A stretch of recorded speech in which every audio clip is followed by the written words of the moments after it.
Welcome to Farmalat's interactive session with our outlier. Today's outlier, we're featuring Dr. Praise Akobo. Say hi. Hi. Today we'll be discussing something that is interesting. So we're going to make it an interactive session. So just stay tuned and you'll have a good time with us. And just be here with us. My fellow Nigerians, aren't you tired of living in fear of typhoid and other waterborne diseases? And that's why we're presenting to you today, hold up, Aquatab. Yes, Aquatab is the world-leading water purifying system. You heard me right. Aquatab is easy to use, convenient, cost-effective, and it purifies water in just 30 minutes. Yes, it purifies water in just 30 minutes. Aquatab not only purifies water for human consumption, it can also be used for farm animals. Aquatab makes water safer and keeps water safer.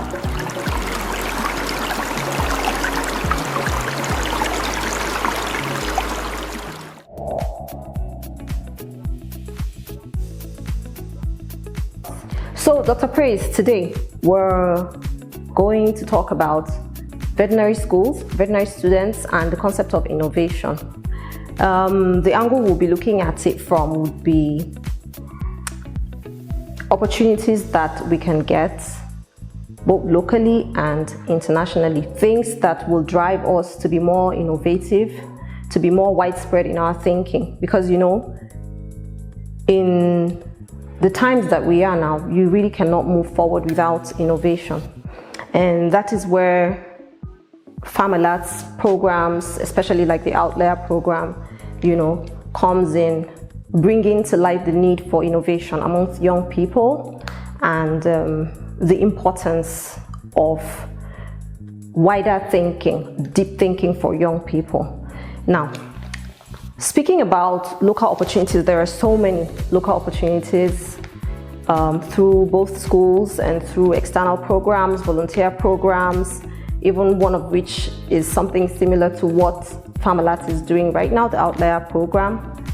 But let's take a small step sideways and look at what international opportunities there are with regards to this.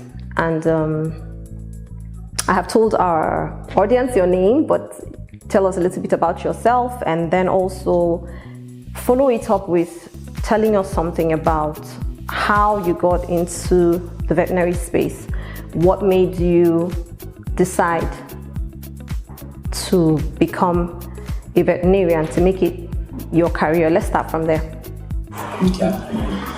All right. So my name is Dr. Praise Akobo, and I prefer to describe myself as a disability inclusion advocate.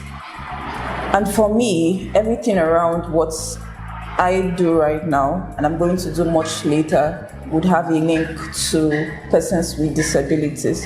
Currently in our world, persons with disabilities face quite a lot of discrimination, and I discovered on a personal note that a percentage of them, 95% of them, are actually out of school, especially in the rural environment. So what inspired me to study veterinary medicine, in as much as I got into veterinary medicine by chance, because I didn't want to study vet medicine, I wanted to study human medicine, but I am happy with where I am today because veterinary medicine has given me that opportunity to serve as an intermediary, even with the human doctors. So my inspiration actually began from when I saw that veterinary medicine could actually help me support persons living with disabilities through animal-assisted interventions. So I thought to really go into this and see how I can, at the end of the day, support them.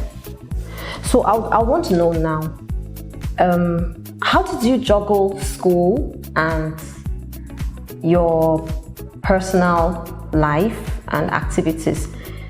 How did you marry the two events together? Because school was rigorous when you talk about veterinary medicine, being on the campus and everything. So how were you able to do all of the things that you were supposed to do together, and to do them well and still make it out of vet school? And tell us about that. So I always love this question whenever I'm being asked, because for me it was a whole lot of pieces together. But then I can say that what really stood out for me was, first, trusting God through it all, and secondly, consistency was something that really helped me. So for me, consistency was much more important than volume. So what I did was, before I got into school, I had already understood what volunteering was. So I was already volunteering in a particular NGO.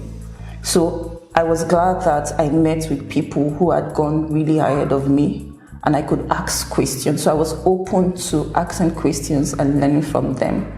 I also asked, okay, how do they really think I could combine this upon getting to school? So I got feedbacks in as much as what can work for one may not work out for you. So what I did was, when I got into school, I began to study what it was in that space, especially when I got into 200 level veterinary medicine. So what worked out for me was, I utilized my weekends for other things outside the veterinary education. So I was focused on ensuring that, okay, from Monday to Friday, giving your best to your academics. Then Saturday, I started with ensuring that 15 minutes out of my time, that was from 100 level, 15 minutes, I gave it to personal development. So when I got to 200 level, I think I was already doing an hour daily. So with that consistency, I also worked with my to-do list. So I always had my jotter with me, a small jotter where I wrote what my daily plan was. And at the end of the day, I just see how to ensure that, okay, did you really get this right? What didn't you do right? Then the next day, I try to see how I can get better at that. So managing my schedule daily was what really helped me through veterinary medicine. We'll tie it here for now. I have learned a couple of things, and I want to believe that our audience too have learned something. Thank you, Dr. Praise. Thank you, Ma.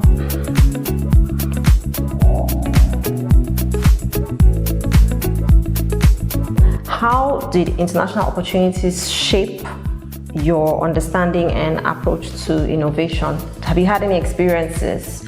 Have you been involved in any international opportunity? Tell us a bit about that. So I've had remote opportunities and as well on-site opportunities. And the last one that was really groundbreaking for me was the Mandela Washington Fellowship.